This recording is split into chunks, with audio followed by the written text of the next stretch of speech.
최근 한국의 누리호에서 발사된 큐브 위성 도요셋 중 1기의 행방이 불투명해지면서 한국이 국제적인 SOS를 발신하는 사태에 이르렀습니다. 이로 인해 전 세계 우주 과학계가 크게 긴장하고 있습니다. 이 큐브 위성은 총 7기 중 하나로 발사 후 모든 위성이 정상적으로 신호를 보내야 하는 상황이었습니다. 도요셋은 작은 크기의 위성임에도 불구하고 우주 과학과 탐사에 있어 중요한 역할을 할 수 있는 고도의 기술을 탑재하고 있습니다. 이러한 큐브 위성들은 통상적으로 지구 궤도에 진입한 뒤 지정된 임무를 수행하며 다양한 데이터를 수집하고 지상으로 전송하는 역할을 합니다. 문제가 된 도요셋의 정확한 위치와 상태는 현재까지 명확하게 파악되지 않았습니다. 이 위성의 신호 불능 상태는 우주 탐사 및 과학 연구에 있어 예기치 않은 변수로 작용하고 있으며 이에 따라 관련 전문가들 사이에서 다양한 추측과 분석이 이루어지고 있습니다. 한국을 포함한 국제 우주 공동체는 이 위성의 정확한 위치 파악과 상태 진단을 위해 긴밀히 협력하고 있으며 이 사태가 우주 탐사 기술의 발전과 우주 안전에 관한 중요한 교훈을 제공할 것으로 기대됩니다. 이번 사태는 우주 과학 기술의 발전과 더불어 그에 따른 위험 관리의 중요성을 다시 한번 부각시키며 앞으로의 우주 탐사 및 위성 발사 프로젝트의 중요한 참고점이 될 것으로 전망됩니다. 왜 그토록 전 세계 과학자들이 우려하고 있는지 구체적인 이유에 대해 조사해봤습니다. 한국형 발사체 누리호에 실려 우주궤도로 올라간 큐브 위성들 중 한국천문연구원의 도요셋 1기, 민간 엄체의 큐브 위성 1기의 신호가 잡히지 않으면서 나사가 제기한 의문이 우주과학계를 강타하고 있습니다. 두 위성이 끝내 우주미아가 된다 해도 누리호 3차 발사는 목표궤도 정상 진입과 주탑재 위성 작동이란 성공 요건을 충족했다는 평가를 받고 있지만 정부는 여전히 여러 가지 가능성을 열어놓고 추적 작업을 진행 중에 있는데요. 자세한 상황은 이렇습니다. 앞서 1호기인 가람은 발사 당일인 지난 25일 오후 8시 3분, 2호기 날에는 이튿날 오전 6시 40분쯤 위성 신호가 잡혔고 4호기 라운도 26일 오후 6시 24분쯤 지상국과 교신에 성공했습니다. 하지만 이때 천문연구원은 위성 신호 정보를 공유할 시 지상국에서 자발적으로 신호 수신을 확인해주는 사이트인 세트노그스를 확인하던 중 한 가지 이상한 점을 캐치해내는데요. 도요셋의 신호 주파수를 올렸지만 도요셋 3호기인 다솔만이 아직까지도 감감무소식이었던 것. 당일에도 3호기만 사출 여부가 불투명했기 때문에 다솔이 누리호에서 빠져나오지 못했을 가능성이 있긴 했으나 정말로 최악의 상황이 벌어지자 항우연엔 즉각 비상이 걸렸습니다. 항우연 측은 누리호와 큐브 위성들은 정기적으로 연결되지 않기 때문에 오로지 사출관 개폐 여부에 대한 정보만 받는데 발사 당일 명확한 데이터가 나오지 않았다고 인정했는데요. 엎친 데 덮친 격으로 하필 3호기의 사출 장소가 누리호 3단에 장착된 카메라의 사각지대여서 영상자료도 확보하지 못했다는 겁니다. 누리호는 중앙에 하나의 탑재체만 장착하는 형태로 설계됐기 때문에 카메라 또한 이를 바라보는 일대만 설치됐고 이 과정에서 큐브 위성을 양쪽으로 사출하도록 만들어지면서 사각지대가 생길 수밖에 없었습니다. 항우연 관계자는 사각지대를 없애기 위해 카메라를 일대를 더 닫기는 어렵다고 설명했는데 이는 카메라 무게 자체도 부담인데다 내부에 이미 촘촘하게 배치된 전선을 다시 조정하기도 쉽지 않았기 때문입니다. 덧붙여 발사 후 데이터 전송량의 한계치도 고려해야 하는데 큐브 위성은 발사체와 정기적으로 연결되지 않아 사출관이 열렸는지 또는 닫혔는지에 관한 정보를 골라받아야 하지만 현재 기술력으로는 우주에서 날아온 이상한 데이터가 섞일 수도 있기 때문에 한계가 명확하다고 설명했습니다. 실제로 발사 당일 나로우주센터에서는 도요셋 3호에 해당하는 큐브 위성 6호의 사출 완료 방송이 나오지 않았는데요. 다행히도 누리호의 비행 데이터를 분석하면 사출 여부를 확인할 수 있긴 합니다. 이는 비행 중 계측된 모든 데이터를 비교하면서 차세의 변동이 있거나 하면 사출 여부를 간접적으로 추론하는 방식인데요. 다만 텔레메트리 데이터를 전부 받아서 분석하려면 워낙 많은 시간이 걸리기 때문에 원인 파악이 끝날 때쯤이면 다소를 영영 찾을 수 없다는 게 또 다른 문제로 떠오른 상황이었죠. 물론 교신이 지연되고 있는 단순한 문제일 수도 있습니다. 무게가 10kg에 불과한 큐브 위성은 고성능 부품을 넣지 못하기 때문에 최소 일주일은 기다려봐야 교신 결과를 최종 확인할 수 있으며 이는 위성이 살아있음을 나타내는 비컨 신호를 정확히 지구 방향으로 쏴야만 신호를 받을 수 있기 때문입니다. 실제로 민간 업체의 큐브 위성 3기 중 같이 사라진 줄로만 알았던 루미르의 LUMIRT1과 카이로 스페이스의 KSAT3U는 정상 작동 중인 것으로 최근 파악되는데요. 멀리 갈 것도 없이 누리호 2차 발사 당시 실렸던 대학 큐브 위성 사기 중 연세대학교의 미먼은 사출 48일 만에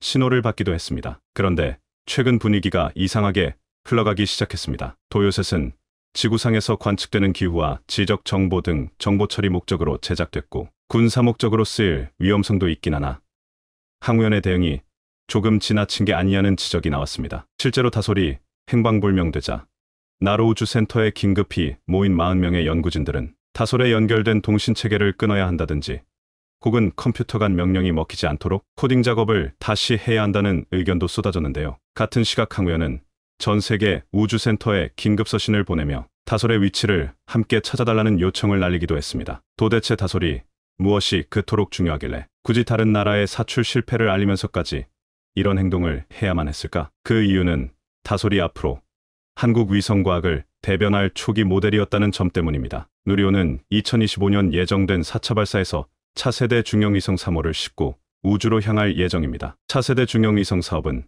500kg급 적외도 위성을 민간이 주도하는 양산형 위성으로 개발하는 것으로 위성 플랫폼을 개발하고 민간의 기술 이전함으로써 전반적인 위성 개발 능력을 키우는 것이 목표인데요. 도요셋에 비해 규모나 무게 면에서 50배나 큰 이 위성은 우주과학 및 기술 검증은 물론 우주에서의 세포 배양 실험, 우주 플라스마 및 자기장 측정, 우주용 광시야, 대기광 관측, 카메라 실증 등 4차 산업과 직결된 여러가지 실험들에 쓰일 예정입니다. 또한 2026년과 2027년으로 각각 예정된 누리호 5차 발사와 6차 발사에는 초소형 위성 2터부터 6호와 7터부터 11호가 각각 실리게 되며 이들 위성은 4차 발사 때보다 2배 더 귀진 100kg 무게, 지상 1m의 물체를 분간할 수 있는 고해상도의 군집 시스템이 탑재될 예정인데요. 덧붙여 6차 발사 때 과기정통부가 새로 개발을 계획하고 있는 포집 위성도 실릴 가능성이 큰데 포집 위성이란 수명이 다해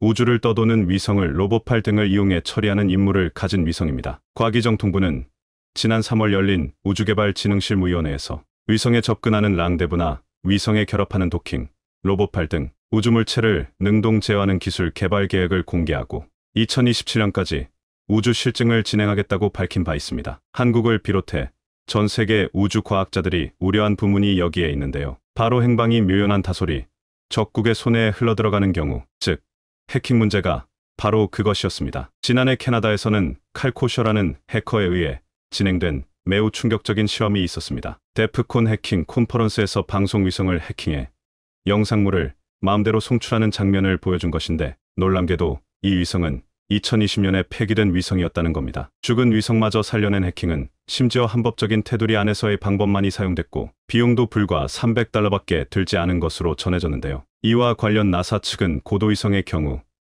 암호 장비 등 어느 정도의 보안이 갖춰져 있으나 저궤도 위성들은 노후된 OS가 흔히 쓰이고 오픈소스가 활용되기도 한다며 해킹을 무력화할 수 있는 여러 가지 방법들을 고안해야 한다고 경고했습니다. 특히 우주의 환경은 지상과 전혀 다르고 위성마다 발사체의 성능과 내구성도 다르기 때문에 보안 문제를 통일화시킬 필요가 있다. 위성이 해킹될 경우 연쇄적인 위성 충돌로 우주 쓰레기가 급증하고 우주 활동에 대한 방해, 공작은 물론 우주 연구의 지속 가능성까지 함께 고려해 특별한 보안 체계를 도입할 것인지 아니면 지상에서의 보안 체계와 어떻게 연계할 것인지 등의 연구도 필요하다고 지적했습니다. 따라서 25년부터 본격적으로 발사될 한국의 차세대 위성의 목적을 고려한다면 초기 모델인 타솔이 해킹당할 시 다음과 같은 상황을 예상할 수 있는데요. 세포 배양 실험에서 얻은 의학적 정보들이 위험해지는 것은 물론 앞서 죽은 위성까지 살려내는 해킹이 시도될 경우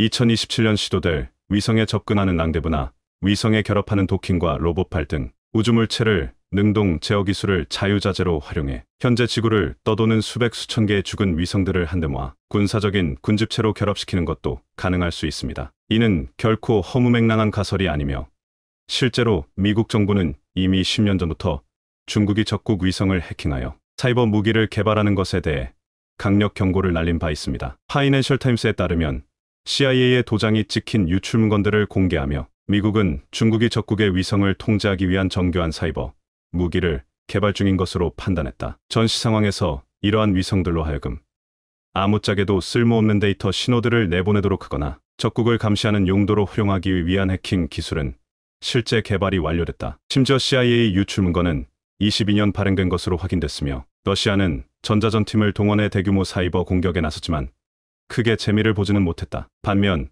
중국의 이 같은 위성 해킹 기술은 러시아가 우크라이나 전쟁에서 사용 중인 기술력을 압도한다고 밝혀 논란이 됐습니다. 해당 비밀 문건에 따르면 이 정도 해킹 능력을 확보하면 중국은 위성을 장악해 통신과 무기 지원, 정보, 감시 군사 정찰 시스템을 무력화할 수 있다. 이러한 중국의 위성 해킹 기술은 1980년대부터 개발되기 시작했고 CIA는 중국이 전투 고비에서 적국 통제센터가 위성에 내보내는 신호를 모방해 위성을 동째로 장악하거나 고장을 일으키는 것을 목표로 하고 있다고 밝혔습니다. 따라서 중국은 언제든 적국의 통신을 먹통으로 만들 수도 있으며 첨단 무기에 반드시 필요한 GPS 등도 무력화할 수 있는데 이는 곧 전자장비가 들어간 무기체계가 곧 철덩어리가 된다는 뜻으로 미국이 이러한 첨단 무기 무력화를 위해 지금도 수천억 달러에 달하는 거금을 쏟아붓고 있다고 전하기도 했죠. 무엇보다 한국이 누리호 발사를 통해 새로운 첨단 위성시대를 열겠다는 의도를 알아챈 이상 중국은 적극적으로 다소를 찾으려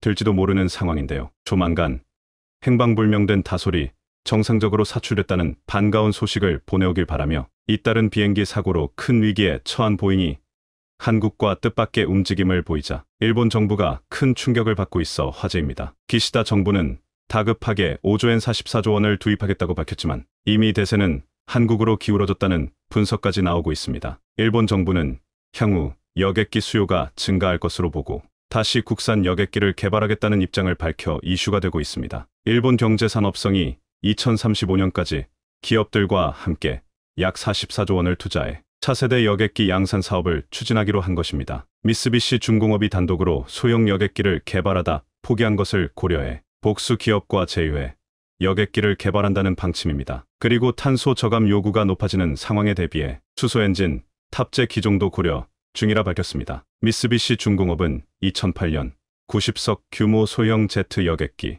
스페이스 ZMRJ 개발 사업에 착수해 JAL 일본항공과 ANA 전 일본 공수 등으로부터 300대를 수주했으나 잦은 설계 변경과 생산 문제로 납기를 6차례나 연기했고 이후 2020년 코로나 팬데믹을 거치면서 항공기 수요가 급감하자 더 이상 버틸 수 없어 지난해 철수를 선언한 바 있습니다. 미쓰비시는 해당 사업에 약 10조 원을 투입했고 스바루의 설계 지원과 토요타의 투자를 받기도 했습니다. 국비도 5천억 원이나 지원됐지만 결국 대실패를 했던 것입니다. 요미우리는 항공기 산업은 경제 안보와 방위 관점에서도 중요하다며 이 때문에 일본 정부가 다시 항공기 산업을 확대하려 한다고 짚었습니다. 아사히는 또 완성된 기체를 만드는 것이 항공기 산업의 정점이라며 일본은 부품 생산에 강점이 있지만 외국 항공기 생산업체로부터 주문만 받는다면 경쟁력을 잃을 수 있다고 설명했습니다. 일본 정부는 미쓰비시 같은 대형 제조업체, 부품 사업자, 수소 엔진, 개발 분야에서 앞서가는 자동차 기업, 그리고 보잉 같은 해외 업체와의 협력을 추진한다는 방침입니다. 이에 일본인들은 다양한 형태의 의견을 내고 있습니다. 부탁인데 미쓰비시가 협력 기업에 들어가도 좋지만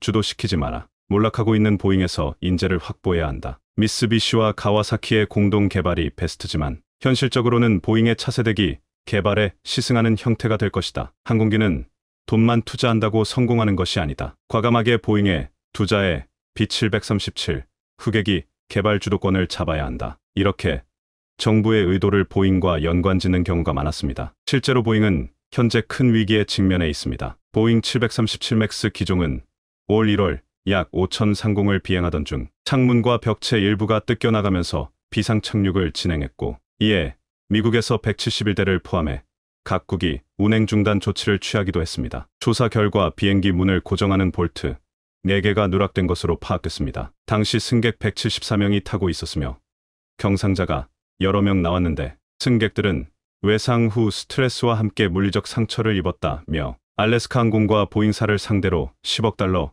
규모의 보상과 징벌적 손해배상을 청구한 상태입니다. 일부 승객은 기내의 갑작스러운 압력 변화에 귀에서 피가 났다고도 했습니다. 문제가 된 부품은 스피릿 에어로 시스템즈가 만들었는데 이는 지난 2005년 보잉사에서 분사한 회사입니다. 미국 항공당국이 해당 기종의 생산 과정을 검사한 결과 102개의 점검, 항목 중 40개에서 불합격을 받은 것으로 확인됐습니다. 또 97건의 규정 위반 사례를 추가로 발견하기도 했습니다. 정비사가 비행기 문이 빈틈없이 닫히는지를 확인하기 위해 호델키 카드와 액체 비누를 사용하기도 했다는 설명입니다. 2018년과 2019년에도 대형 추락 사고가 잇따랐던 보잉은 올해에도 연이어 사고를 낸 것으로 나타났는데 피닉스로 향하던 여객기 객실에서 연기가 감지돼 회항했고 8일에는 착륙해 활주로를 주행하던 중 이탈 사고를 냈습니다. 그리고 15일에도 여객기의 외장 패널 1개가 비행 중 사라졌는데 실종된 패널은 비행기 본체와 날개에 접하는 중요한 패널입니다. 그리고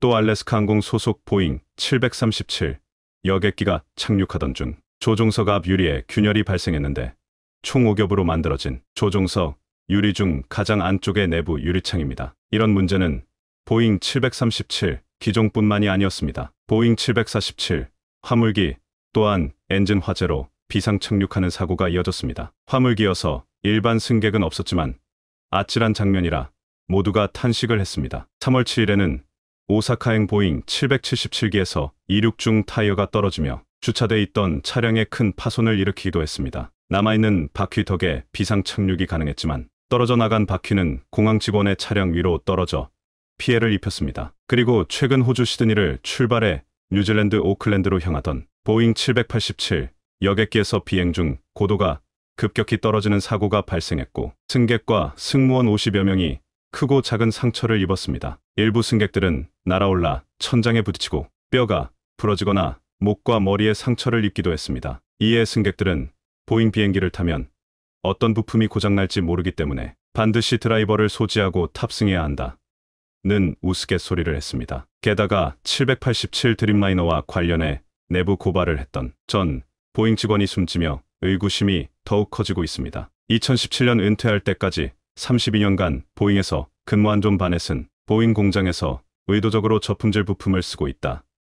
이렇게 주장한 바 있습니다. 결국 보잉 CEO 겸 회장은 연말에 사임하겠다는 의사를 밝혔고 이사회 의장도 재선에 도전할 의사가 없다는 뜻을 보였습니다. 블룸버그 통신은 보잉이 최소 2개의 방위 사업 매각을 검토하고 있다고 밝혔는데 보잉의 방산 부문은 지난해까지 2년 연속 영업 손실을 기록했지만 팬데믹 이전 5년 동안은 연평균 23억 달러 이익을 창출한 효자 산업입니다. 지난해 말 기준 보잉의 총 부채 규모는 540억 달러로 방산마저 매각하지 않으면 안 되는 상황이 된 것입니다. 보잉 여객기에 잇따른 사고는 오랜 기간 비용 절감을 위해 품질 관리를 무시한 아웃소싱 관행이 지목되고 있습니다. 생산 속도를 높이라는 보잉의 무리한 요구로 하청업체들은 비현실적인 할당량을 채우기 위해 허덕인 것으로 알려졌습니다. 스피릿은 하루 2대의 기체를 생산할 경우 한 달간 몰트와 리벳 등으로 채워야 하는 구멍이 1000만 개에 달했다며 보잉이 재촉하는 바람에 문제가 숨어 있을지 모르는 비행기가 전 세계에 있다는 하소연을 했습니다. 보잉은 결함 감소를 요구했으나 결합보고 자체가 줄어버려 문제가 더 컸다는 것입니다. 보잉은 다시 스피릿을 인수해 안전을 강화하려는 중입니다. 게다가 보잉이 일본산 부품을 사용했던 것도 원인으로 지목되고 있습니다. 보잉 주요 기체에서 일본산 부품 점유율은 35%를 차지하고 있습니다. 1991년부터 일본 항공 관련 5개사가 해당 시스템은 자재 및 공정관리, 부품 공급 등에도 활용돼 왔습니다. 그러던 중 일본 제조사들의 잇단 부정이 밝혀졌는데 2017년 유럽 항공청은 항공기 제조사들에게 고베제강 제품을 사용하지 말라는 경고를 했습니다. 고베제강이 제공했던 수천 톤의 알루미늄과 구리 부품에서 강도 및 내구성 데이터를 조작한 것이 드러났고 이를 수입해 사용했던 전 세계의 비행기, 기차, 자동차 제조사들은 언제 터질지 모르는 공포에 떨어야 했습니다. 토요타, 포드, GM, 보잉 등 굴지의 회사들이 모두 고베 스틸을 사용했다고 밝혔고 일본과 영국의 고속철도 운영업체들도 이를 사용한 것으로 나타났습니다. 유럽 항공기 제작사 에어버스는 고베 제품을 직접 구매하지는 않았지만 일부 시스템과 엔진에 해당 제품이 포함되어 있다고 발표했습니다. 소재 산업의 특성상 부실 제품이 총 200여 개 고객사를 거쳐 다양한 품목 생산에 광범위하게 사용된 것입니다. 비슷한 시기 미쓰비시도 항공기 부품 품질 조작이 드러났습니다. 보잉 787기는 메이드 인 재팬이라는 말이 나온 적이 있는데 주날개를 일본 미쓰비시가 만들었기 때문입니다. 탄소섬유 수지 분야에서 일본이 크게 앞서 있다는 평가를 들었는데 이는 쇠보다 강하고 알루미늄보다 가벼워 주날개를 가볍게 만들 수 있습니다. 일본 도레이가 보잉의 탄소 섬유를 1조에 넣치나 공급하는 계약을 체결했을 정도입니다. 동체까지도 탄소 섬유 수지가 많이 사용되다 보니 비행기의 절반을 일본이 생산하는 것이나 다름없다는 평가가 나왔을 정도입니다. 하지만 도레이도 품질 조작이 드러났고 사장은 사임해버렸습니다. 결국 보잉 항공기에서 부품 이탈이나 수차례 추락 사고가 나는 것도 일본 부품을 많이 사용했기 때문으로 보는 시각이 많습니다. 이런 상황에 보잉과 에어버스가 주목한 곳은 바로 한국입니다. 2020년 일본 스바루는 보잉 787 날개 구조물을 한국 KAI에서 독점 공급받는다는 계약을 하기도 했습니다. KAI는 2021년에도 보잉의 엔진 장착 구조물 공급 계약을 맺었고 작년 2월에는 5개 기종의 착륙 장치에 들어가는 주요 기체 구조물 공급 계약도 체결했습니다. 이는 2030년까지 1,300억 원 규모에 달합니다. 착륙 장치는 티타늄과 스테인리스 재질의 핵심 부품으로 고난도 가공 기술과 특수 도금 처리 기술이 요구돼 민수 사업 중에서도 고부가가치 사업으로 꼽힙니다. KAI는 작년에도 미국 보잉에 800억 원대 부품 공급 계약을 맺었는데 조종면에 장착되는 복합재 부품을 공급하기로 했습니다. 복합재는 탄소 섬유, 카본, 세라믹 등 다양한 재료를 혼합한 소재로 최신 항공기일수록 적용 비율이 높습니다. KF-21 전투기에도 동체와 미이계, KAI 복합재가 이미 광범위하게 적용되고 있습니다. 특히 새로 도입한 자동화 공법을 통해 공정 시간을 기존보다 20분의 1로 단축해 보잉의 호평을 받기도 했습니다. 보잉은 2016년부터 한국 소재 업체에 관심을 가져왔고 효성과 코오롱의 탄소 섬유 복합재, LG OLED 디스플레이를 주문하기도 했습니다. 일본 업체들의 품질 조작이 확산됨과 동시에 한국 비중이 커진 것인데 35개 이상의 한국 부품 업체와 협력 관계를 맺고 있는 상태입니다. 새항공 방산 소재도 작년 보잉사와 장기 공급 계약을 맺었고 항공기 동체, 엔진, 날개 등에 쓰이는 핵심 소재 공급 차여일 업체로 선정되기도 했습니다. 유럽의 에어버스사도 한국을 주목하고 있는데 헬리콥터, 방위 및 우주산업과 더불어 공급망 분야에서 국내 솔루션 개발을 위한 최고의 파트너가 되겠다고 밝혔습니다. 에어버스는 1974년 대한항공과 A300 도입 계약을 맺은 이후 50년 동안 한국과 전략적 파트너십을 이어오고 있는데 대한항공, 아시아나항공, 에어서울 등 국적 항공사가 보유한 에어버스 항공기는 150대에 이릅니다. 에어버스 측은 하늘을 나는 에어버스 주요 기종 중 한국산 핵심 부품이 들어가지 않는 기체가 없다고 보면 된다며 한국이 에어버스의 주요 생산지라고 강조하기도 했습니다. 에어버스는 1989년 대한항공, 1998년 KAI를 주요 부품 공급업체로 선정한 이래 협력 관계를 이어오고 있습니다. 에어버스 수석 대표는 아시아 태평양 지역에서만 2042년까지 약 1만 9천여 대 정도의 추가 항공기 수요가 있을 것이라며 이 중 30%는 기존 항공기 교체 수요이며 나머지 70%는 새 항공기 수요가 될 것이라는 설명을 했습니다. 그러면서 한국과의 파트너십 협력을 언급한 상황입니다. 게다가 최근 대한항공은 에어버스사의 최첨단 중대형 항공기 A350 계열 도입 의사를 처음으로 밝혔습니다. 총 33대를 구매할 예정으로 우리 돈으로는 18조 원 규모입니다. 이는 향후 에어버스사와의 협력이 커질 수 있는 내용입니다. 지난해 한국의 항공기 수출액은 사상 처음으로 10억 달러를 돌파했고 폴란드 등의 FA50 등을 납품하고 기타 민항기 업체의 부품 수출도 최대치를 기록했습니다. 일본이 뒤늦게 44조 원을 투입하며 여객기 개발 협력사를 찾고 있지만 분위기는 이미 한국으로 넘어오고 있다는 분석입니다. 한국은 신뢰를 지속 지켜 항공기 산업에서 큰 성과를 내길 바랍니다. 인도라는 국가를 떠올리면 여러분은 어떤 게 떠오르시나요? 인구수 세계 1위, 포스트 차이나? 힌두교의 나라?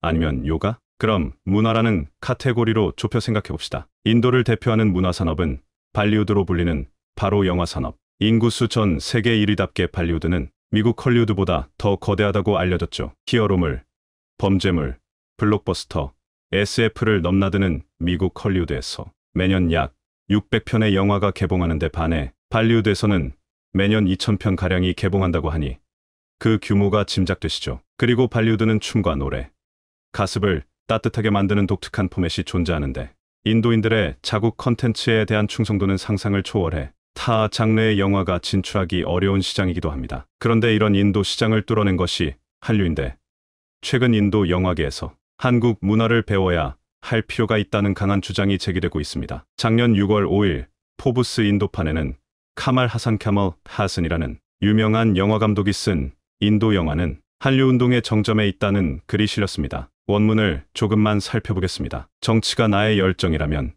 영화는 나의 직업이며 인도에서의 영화의 미래도 마찬가지로 밝다. 인도 영화는 한류 운동의 정점에 서 있다. 한국 엔터테인먼트는 전 세계적으로 폭발적인 인기를 끌면서 국가의 문화적 소프트 파워를 증가시켰다. 전 세계적으로 특히 젊은 세대 사이에서 한국 문화, 언어, 음식 등에 대한 새로운 관심이 높아지고 있다. 그러나 한국은 이러한 소프트 파워를 하드달러로 전환하는 데에도 성공했다. 한국의 엔터테인먼트 산업은 수익을 창출해내는 수출이 된 것이다. 중략. 우리 인도인들은 모두 책임감 있는 시민으로서 각자가 무엇을 할 수 있는지 성찰해야 한다. 앞으로 50년은 독이 든 성배가 될 수도 있고 황금빛 성배가 될 수도 있다. 물론 선택은 우리 몫이다. 카말 하산이 기고문에서 언급한 한류 운동은 한류처럼 세계적 소프트 파워, 영향력을 일으키는 운동으로 정의할 수 있을 텐데 아예 이를 일반 명사화시켜 놀라움을 자아냈습니다. 인도를 대표하는 발리우드에서도 이처럼 한류가 심도 있게 다뤄지고 있지만 사실 인도 내 한류 열풍은 그리 오래되지 않았습니다. 그럼에도 인도에서는 이전 식민지 시절 영국의 것보다 미국의 것보다 한류가 더 영향력이 크다는 기사까지 나오고 있는데요. 지난 3월 13일 한국국제교류재단 코리아 파운데이션 KFE 외교부와 함께 전 세계 119개국의 한류 현 주소를 담아 발간한 2023 지구촌 한류현황에 따르면 작년 12월 기준 전 세계 한류 팬동 회원 수는 약 2억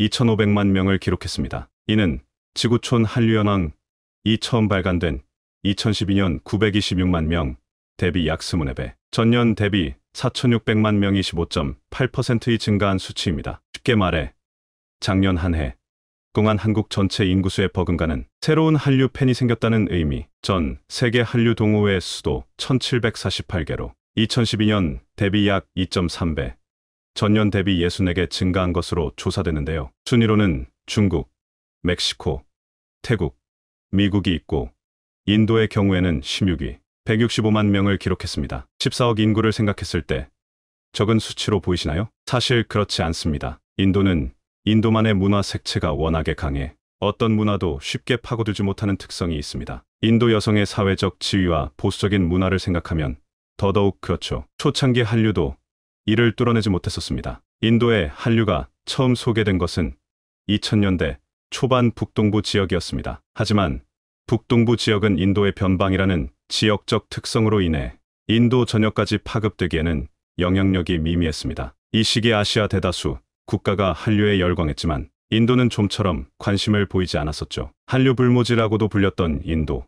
지금은 어떨까요? 작년 12월 5일 군제 스라건젯 스트레스 필터 발행인은 한류는 인도 대중 속으로 침투한 최초의 외국 문화다라는 글을 썼습니다. 원문으로 살펴보겠습니다. 인도인들은 한국 문화에 유독 깊은 애정을 보인다. 이 정도로 인도 대중 속에 파고든 다국 문화가 없었기 때문이다. 인도 중부 작은 마을 빌라스풀에서 3명의 소녀는 새벽 3시까지 수다를 떤다. 이들은 서울에서 개최되는 뮤직 페스티벌을 예매하기 위해 의기투합했다. 한국 드라마의 열렬한 시청자이기도 한 이들은 드라마를 통해 비추진 서울 문화를 체험할 계획을 세우고 있었다. 이들은 개인 교사에게 배워 한국어를 능숙하게 구사할 수 있을 정도다. 그들은 한국은 우리의 탈출구다. 한국 문화 속엔 인도에서 느낄 수 없는 무언가가 있다. 한국 문화의 모든 것을 사랑하는 이유다라고 말한다. 2000년대 초반만 해도 인도인들은 한국을 그저 성형 관광지 정도로 여겼다. 그러나 최근 10년간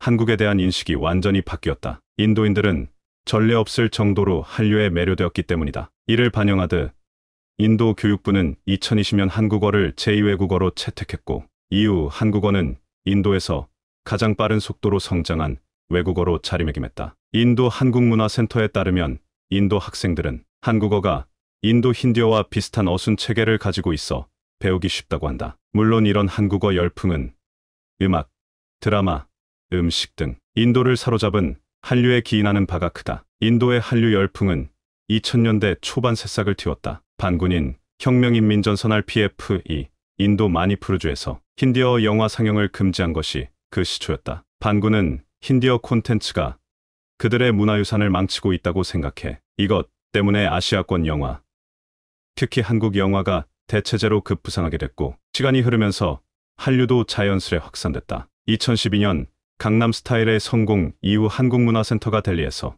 힙합 콘테스트를 개최했을 당시만 해도 참석자는 고작 300여 명이었다. 그러나 6년 후 2018년 개최된 콘테스트엔 800명 이상이 참가했으며 2천여 명의 팬들이 관람했다. 특히 2020년 팬데믹 사태로 봉쇄가 시작되자 집에서 한류를 즐기는 사람이 폭발적으로 늘어났다. 인도 대중은 사랑의 불시착, 이상한 변호사 우영우 등 작품을, 해당 작품들의 멜로와 미학은 발리우드를 사랑하는 인도인들에게 어필되기 충분했다. 애청자들이 드라마 속 패션, 음식, 문화를 탐험하게 된 것은 이로 인해 한국에 대한 선호도 역시 매우 강해졌다. 인도 산업통상부에 따르면 한식 소비는 급등세를 보였으며 그 중에서도 면류식품은 2021년 178%의 성장률을 기록했다. 한국은 전 세계를 무대로 문화적 자본을 축적해가고 있으며 인도에서도 한국의 소프트 문화는 더욱 견고해지고 있다. 한국과 인도가 외교적으로 더욱 긴밀한 관계를 맺고 또 경제적 이익을 공유할 수 있을까?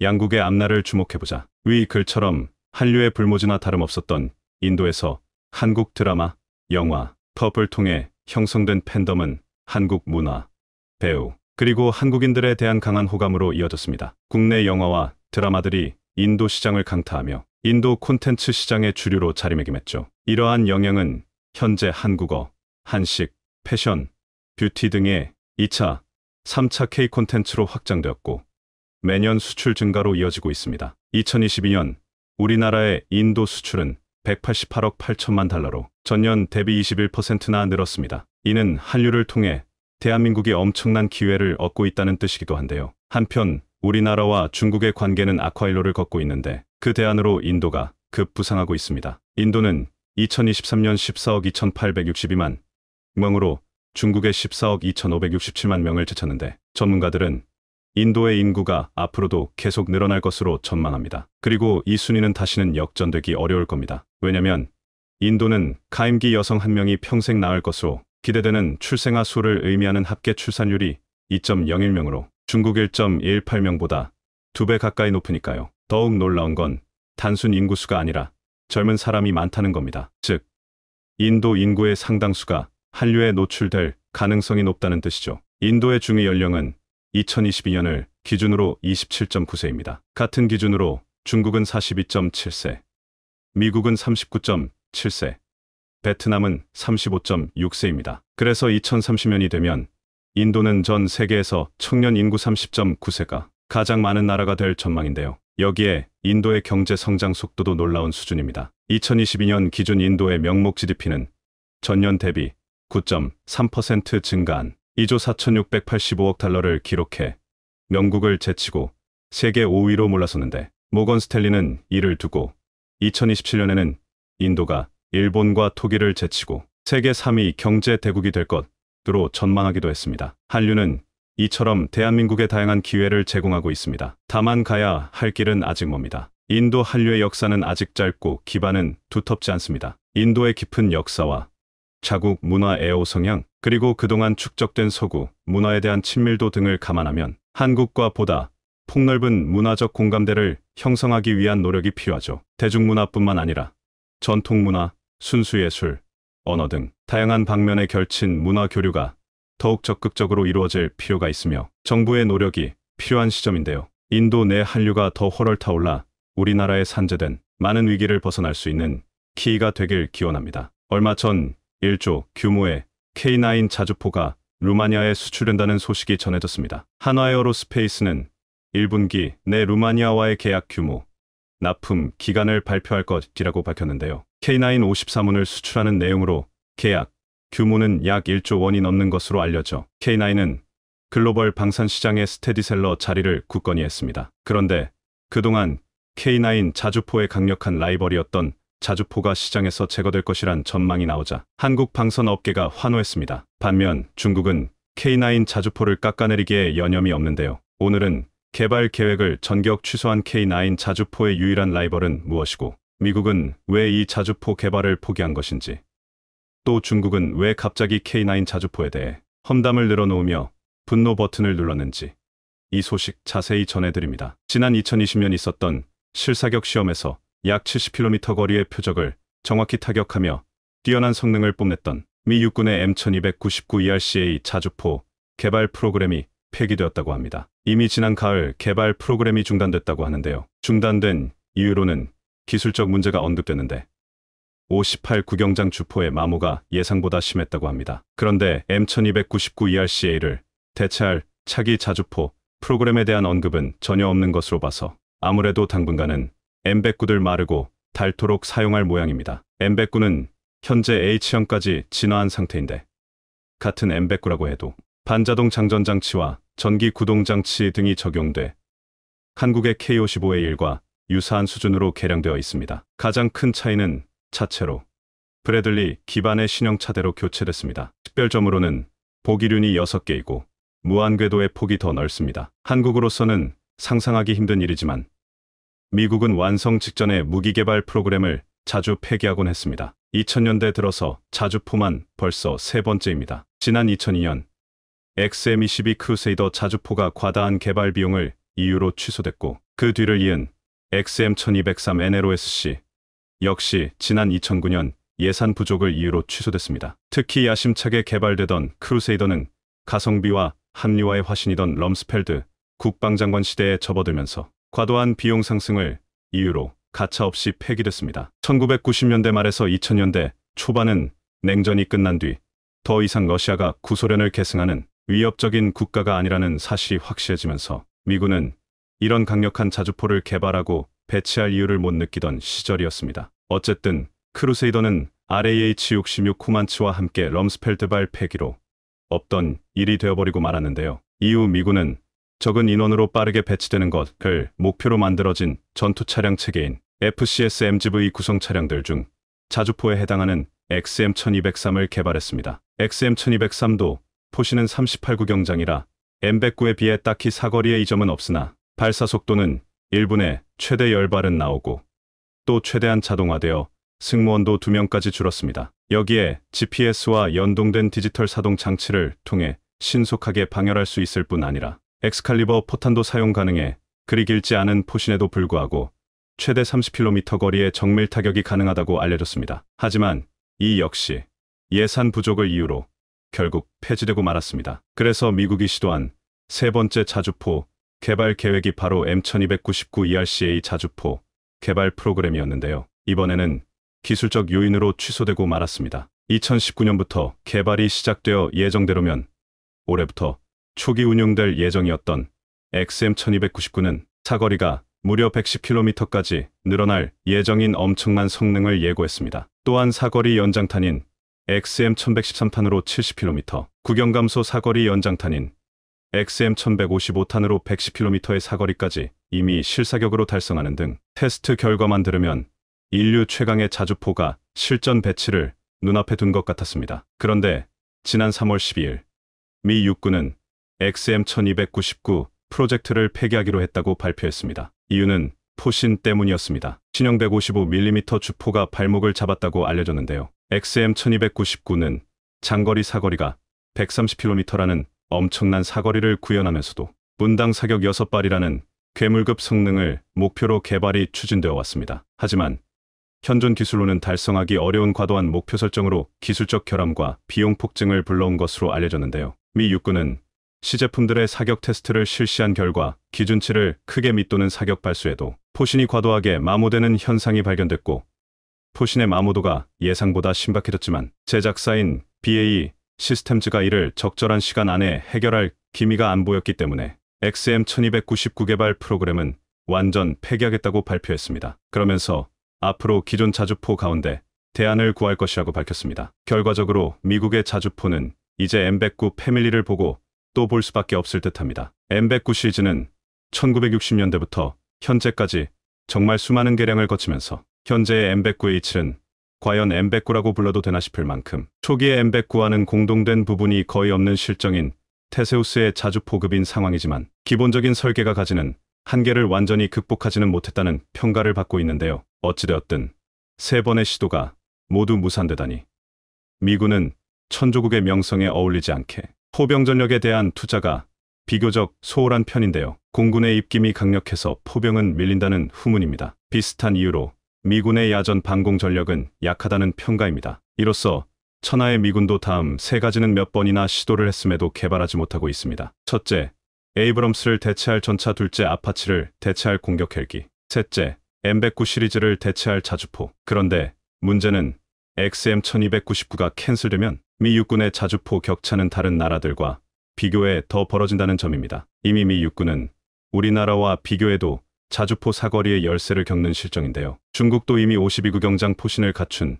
155mm 자주포를 실전 배치한 상황인데 이걸 단숨에 만회하겠다고 하던 시도가 좌절된 것입니다. 그래서 미 육군은 올해 여름 가장 빠른 대안을 물색할 예정인데 여기에는 다른 나라에서 이미 개발된 제품의 구매도 포함될 것으로 알려졌습니다. 이미 독일 라인메탈사의 52구경장 주포를 M109A7에 통합한 시제품 M109-52 BAE 시스템즈에 의해 완성되어 시험 사격까지 마쳤는데 이것만으로도 사거리 면에서 C1000이나 K9과 동등한 수준은 나오는 만큼 급한 불은 끄는 셈이니 미 육군이 꽤 진지하게 검토할 가능성이 높아 보이는데요. 결국 이제 K9의 경쟁자는 아무도 없게 됐습니다. 강력한 경쟁자가 사라졌으니 말입니다. 이런 소식이 나오자 중국이 갑자기 발끈해 K9 자주포를 비난하며 억지 꼬투리를 잡기 시작했습니다. 얼마 전 중국 인민망은 호주가 한국에서 수입한 K9 자주포의 호주형인 AS9 시험 사격을 했다는 소식을 전하면서 실제 전투에서는 K9 자주포의 성능이 이상적이지 않다는 뜬금없는 지적을 했습니다. 중국 인민망은 K9 자주포가 북한의 연평도 공격대 고장이 나 제대로 작동하지 않았고 K9 자주포의 국산화율이 떨어져 나중에 장비 유지 보수 부담이 가중된다고 지적했습니다. 하지만 K9의 국산화율은 80%에 달합니다. 그런데도 이렇게 중국이 터무니없는 지적을 하는 것은 자신들과 각을 세우고 있는 호주가 한국산 K9 자주포 30문과 K10 탄야군 장갑차 10대를 구매했는가 하면 한국의 미래형 궤도 보병전투 장갑차인 레드백 장갑차 129대까지 계약하자 긴장하기 시작한 것입니다. 또한 호주가 국방비로 111억 호주 달러를 추가 지출하겠다고 발표했고 함대도 지속적으로 더 구매해 해양 국방력을 강화할 움직임을 보이자 괜한 딴지를 걸어 호주의 심기를 불편하게 할 의도인데요. 호주뿐 아니라 인도도 K9 대량 생산하며 특히 중국 국경지대에 집중 배치하자 한국산 무기를 깎아내리는데 열중하고 있는 것입니다. 최근 인도는 한화에어로스페이스의 기술 이전으로 현지 생산한 K9 바지라 자주포를 중국과의 국경 분쟁 지역에 실전 배치했습니다. 보시는 것처럼 K9 바지라는 인도군의 납품 전 성능 시험을 위해 최소 3개 부대가 라다크로 보내져 평가했는데요. 인도군은 작년부터 중국과의 국경 분쟁을 위해 실질 재선을 따라 라다크 동부의 K9 바지라를 자주포 연대를 배치하고 있습니다. 당시 작전 준비를 검토하기 위해 라다크를 방문한 인도 육군 참모 총장은 K9 바지라는 고고도 지역에서도 작동할 수 있으며 전장 시험은 매우 성공적이었다. K9 바지라 배치를 전체 연대에 추가한다고 발표했습니다. 현재 인도군이 도입하거나 주문한 K9 바지라는 총 400문이지만 인도는 중국 제압용으로 K9 바지라 추가 주문도 검토하고 있습니다. K9의 영상을 공개한 나라는 노르웨이와 핀란드도 있습니다. 최근 노르웨이는 러시아가 보란 듯 K9 자주포를 동원해 강도 높은 훈련을 하는 모습을 공개했습니다. 노르웨이는 K9 자주포의 위용을 볼 수 있는 훈련 모습을 공개한 것은 물론이고 러시아와 국경을 맞댄 나라로서 지금 있는 자주포 전력으로는 만일을 대비하기에 턱없이 부족해 핀란드와 함께 자주포 수량을 더 늘리려는 움직임도 감지되고 있습니다. 핀란드는 한화에어로스페이스의 중고 K9 자주포 수출명 K9FIN 무카리를 개량하기로 했습니다. 핀란드 국방부는 K9 자주포에 대한 개조 작업을 수행하기 위해 밀로그 5위와 810만 유로 상당의 계약을 체결했다고 발표했습니다. 밀로그는 올해부터 오는 2030년까지 155mm 탄약으로 무장한 K9 자주포 48문을 개조할 예정인데요. 2006년 설립된 밀로그는 핀란드 육군과 해군의 장비 유지 보수를 담당하는 회사입니다. 핀란드가 K9 자주포를 개조하는 이유는 한화로부터 받은 48문의 K9 자주포가 중고 자주포이기 때문입니다. 핀란드는 2017년 중고 K9 자주포 48문을 구매했는데요. 중고 K9 자주포를 받아 자체 개조를 진행하기로 한 것입니다. 한화에어로스페이스는 중고 자주포 납품 외 훈련과 수리 부속, 운영유지 체계를 제공합니다. 핀란드는 96문의 K9 자주포를 도입해 구형 155mm 야포 M114를 대체할 계획이기도 합니다. 미국의 자주포 개발 계획이 수포로 돌아감에 따라 K9 자주포를 찾는 나라들은 더욱 많아질 전망인데요. 이럴 거면 그냥 미군도 자기들이 잘 만드는 전투기는 만들고 자주포는 한국의 K9 자주포를 구매해 사용하는 게 더 나을 것 같은데 말입니다.